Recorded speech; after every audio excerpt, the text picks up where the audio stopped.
Mamang tha October 19 dagi haukiba Rani Gandhi Liu training camp mai pak na chathabagi damak DIG 22 sector AR na 44 Assam Rifles ki headquarter da chathariba training camp asida chatuna training mayam ga wari watai sanakre Tamenglong district dagi nupi yang kai tarug yauna punna miyoi chahum nifu manga na saruk yariba camp asida DIG na training mayam gi pukning thagat pagalone na hotnaba kanana ba pautak piki lebak siembada achoba thawdang launa na basu khangan ki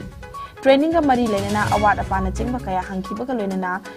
Tamenglong battalion na training camp assistant bagi damak thagat perform doki Training sing na camp assistant bagi damak DIG bu thagat perform doki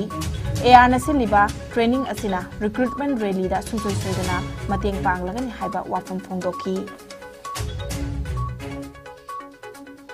Haukiba pungkun marida India da nauna miyoi lising ama supna ni fuhumdoi COVID positive oire Laikhidaba miki masing na yangkhaini fagalakpagi changchada manfutara nipan ga 10 nipan oiri apunba confirm case na koti mari lakh ni futaruk lising yangkhai mari chatruk kunthra nipan yaukre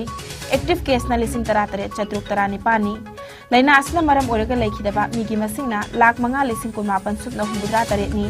laina asidagi naba fatuna discharge tawkiba miki masing na koti mari lakh ni fumathoi lising tare chamapan ni fuhumdoi ni laina asidagi ngakthokna ba vaccine kapthokiba apunba miki masing na Koti chani tara mapan lakh homfumari lising mudra ni thoi chani homfunipan yaukre malem gi oina covid laita na khwaidigi na sokhal laba lebak singi manungda USA na ahan ba India na anishuba amadi France na om shuba lairi awang nongpok state gi oina Assam na ahan ba Mizoram na anishuba amadi Manipur na om shuba lairi